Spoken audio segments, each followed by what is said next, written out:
What's up, guys? Got back from Rotterdam. I know I was going to make this video a little while ago, but my laptop in the hotel was having none of it, kept crashing, kept giving me false formats. I couldn't upload it to YouTube. Bit of a nightmare, but here we are. I'm back now, full night's sleep, feeling much better, and just going to run through this and like fully digest it. So let's go through the key points of the map. This isn't going to be a super long video because the map isn't drastically different. There's enough changes to keep it fresh and interesting. Without completely breaking what made Cache great in the first place. I was very disappointed when Cache was removed. I thought actually overall it was one of the best maps in the pool. I've always liked it. I think it's a very good equal balanced map between both teams. So I was a bit concerned and apprehensive that we were just going to have a Dust 2 all over again where they take the map out for ages and it's just the exact same shit all over again. But there are enough changes for this for me to be excited, and I think it will add a fresh take. And it does, in my opinion, change the dynamic of how this map will come down. I think it makes it more CT-sided overall. So let's go through the main changes. First one, the one that a lot of people have been complaining about, is the color scheme and the palette of the colors being very bright, almost this bright green, and it's a bit of an eyesore, etc. I'd agree that I would like to see it dulled down a little bit, but overall, I don't think it's anywhere near as bad as some people are making out. Some people are making out that it's, you know, unplayable, it's giving them migraines and all kinds of shit. It's really not that bad at all. I will say, though, that with a lot of the detail that's been added in, it seems like this map isn't fully flushed out yet in terms of performance. I am getting between 150 FPS less on this map than I am any other one. And I randomly get these spikes where my FPS drops by like 100, and it's very noticeable. It does feel laggy at times. So I think that may need to be worked on. Maybe it's just my PC's exploding. I don't know. But yeah, that is certainly something that I would like to highlight. But let's go through some of these changes. As ever, I'm all ears, guys. I'm really curious on your thoughts. Do you think this is exciting? Are there things you'd like to see changed additionally? Do you think that maybe there's things you want reverted back? Comment below, let me know. Let's get a discussion started. So, first changes. Obviously, on the B side, you do have this light. And this is going to be kind of an irritating, gimmicky position. I could see people using it now and again, but there's a reason why it won't be used all the time. Because once you've been spotted there once, it's very easy to get rid of this position. You can be wall-banged very, very easily. You also can wall-bang back in your own, though, as you can see down here. But if you have a T that is just kind of creeping up, that's a solid rest in peace, Chief. It's very, very, very easy to wall-bang. However, as a result of this dynamic, I think it will actually make Heaven on B, this upper balcony, a lot more powerful. Because although there's not much changed in this respect, because you're going to have people pre-firing the light, it does take some of the incentive and it does take some of the pressure off players up here, especially in these sorts of angles. Now, I personally love this. I do this most rounds because I play B a lot. Is if I know they're going to try and take B control a lot of the time, or if I've read it's going to be an eco, I'll just come here and I'll just bounce a nade in straight away. It does shit tons of damage. I often get like 100 to 200 damage off that nade collectively if they rush it. So it frees up sort of balcony players on B, I think, to have more options and a little bit more power. So it by itself, the change isn't incredible. But overall, I would say it definitely gives a little bit more power to the B defenders. You can still jump up on these boxes, of course, like very, very easily. You can have a quick peek as well to see if they're lining up the smokes outside in Sunroom. Obviously, some of these changes aren't actually new. I'm just kind of going through the map at the same time and just thinking out loud. So this is another one. This is an actual change. You've got this little barrel, and I'll turn up my noise here, my sound, sorry, so you can hear for yourself. You make no noise when you drop down, unless you're doing it while running and it's like wide. But if you're walking and you drop down, no noise. If I just jump up here, that makes noise. So keep that in mind when you're playing on barrel. As long as you're stealthy, you're not going to make noise, and it can kind of screw with the T's coming around the corner. Now, obviously, it's very easy to just nade off this barrel coming around, like super basic, super comfortable. You just bank the nades off. going to be some serious damage and some serious sad times if they know you're on that barrel. You've played it a few times already, so definitely keep that in mind. It's easily flushed out from a T's point of view, but again, if you do play this sparingly, this is like a kind of gimmicky one and done spot where you can maybe get 2 or 3 kills off this one round. So yeah, definitely keep that in mind.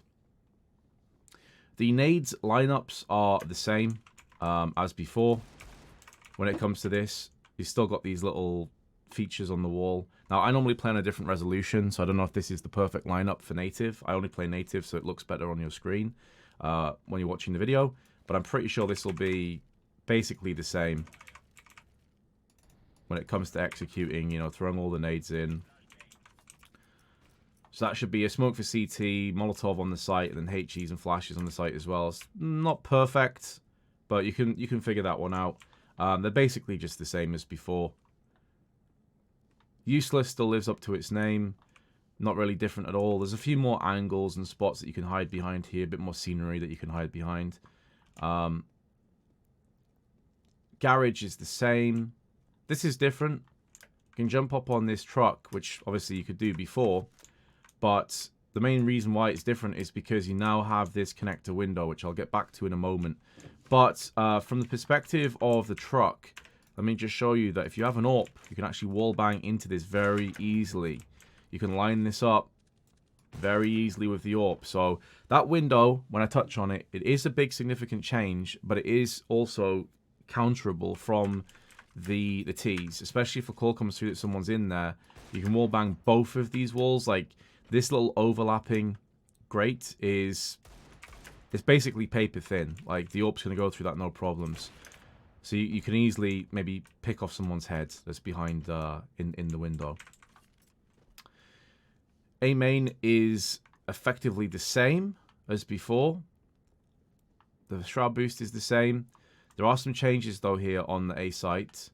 And the biggest one by far, in my opinion, is this box. Now, I know a lot of people are going to be sleeping on the importance of this box because... It doesn't necessarily... it's not exactly going to be a position you can stop plants unless they're stupid and try and plant in the front of the site here. But you can easily get a peek around the side and wallbang on this tire. But the main reason why I think this box is so big is because it allows you more variety when it comes to eco rounds, gamble stacks, and pistol rounds from a CT's perspective. If you're playing pistol round, for example, and you're playing retake on A, like let's say you've made a read, you're going to stack 4 players B and rush them or go mid, and just keep one guy here, you can hop up, watch the cross, if flashes and smoke start coming down, you can just obviously take pot shots. But most importantly, once you've realized that they're on the site, you can just hide behind this box and wait for the cavalry to arrive. You're not out in this really awkward position where you can get picked off on the cross. I'll show you here that this box is not wall bangable from anything except the AWP. So the AUG's going to do nothing. M4's going to do nothing. But the AWP will. The AWP will go straight through. There's not really that many angles for the AWP to try and pick off through that box with. Like, you come here. Obviously, you get around the back of forklift and maybe give it a shot. But ultimately, it's going to be the AWP that's going to have to go for that. No one else can do it. So in pistol rounds, they definitely can't do it. So you can just sit here and wait for them. Wait for your teammates to arrive and then retake the site. Additionally, though, it's two-pronged in why it's so effective. Wow, I've really fucked that jump up. It's a really simple jump to do. Oh my god. Launders would be so disappointed. Oh, Jesus Christ. It's all going wrong. There we go. 3rd time's a charm. 4th time. Whatever it was. You can jump up there easily. I'm just a potato, trust me. And it's weird. As soon as I record it, of course, I fail it before I didn't. To get behind this APC, or tank, I'm sure it would just be called a tank. You can look into A main very easily while crouched. And if you pop up, you can see behind that Squeaky is there. That's why this turret's in this position. If you do go more to the left, though, you'll easily get a better angle onto Squeaky side. And from here, you can obviously quickly jump up into catwalk as well. So it really just adds to the maneuverability of the CTs on the A site, changing up their angles, wrapping around the back of the T's in retakes, all those good things. I think it really does add like a huge element to to playing on a site, and honestly for the CTs to get more of a stranglehold over this map collectively. Let's go to the last big change, which is, in some people's opinions, the biggest one, and that is the window in connector. Now, I showed you from the T-Spawn's perspective that it's easily wall bangable from the truck, which is about there. It's somewhere in that region. So you could feasibly go for a wall bang back and maybe land a headshot, but it's going to be very good for lining up shots in garage. Obviously, just locking down garage if a smoke is put into the connector, which is obviously a very common strat. I'm sure there's going to be other smokes that can also land in this window and completely neutralize it. But it just does give you like a generally more versatile, and that's a word that really comes to mind when it comes to this new cache. It's more versatile for the CTs. Allows you to adapt more on the fly than before. If you were locked out in mid, it was difficult to kind of retake it. This definitely does add quite a different couple of layers. Obviously, in terms of like pop flashing, it's going to add different abilities as well for pop flashing into peaks. Another change though in middle, and I think this really helps highway players in particular, are these two little fences that you can run up and down on the side. Not only does it give you extra angles to watch through mid, but it makes this faster as well to rotate up from highway into catwalk, which is going to be a pretty big angle. But then you can also obviously just drop down and go straight back in. But this is like the big one in my opinion. This is the more impactful fence.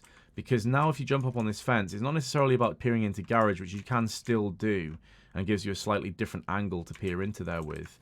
But it's about this cross.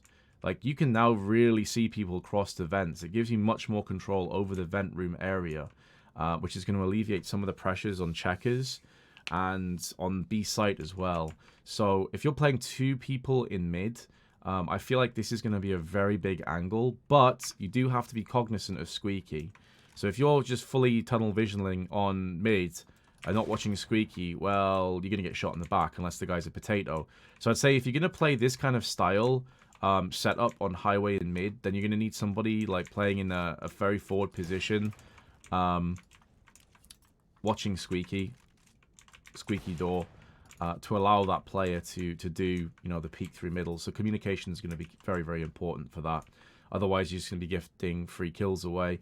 Here's a little platform, which is going to be pretty interesting to utilize on both teams. I can see both teams actually exploiting that from time to time. But overall, the changes are good. I like them. I think they're solid, to be honest. It's keeping the old feel of cache while bringing in some new little elements to the map. I think the detail that's been put in the likes of Tree Room and just generally is very, very good. I am looking forward to seeing this in pro play, guys. I've got to admit, and I'm really looking forward to playing it myself because Cache was up there as one of my favorite maps. So it's good to see it back. And yeah, a great job for the remake. What are your guys' thoughts? Comment below, let me know, and I'll see you in the next video, guys. Peace.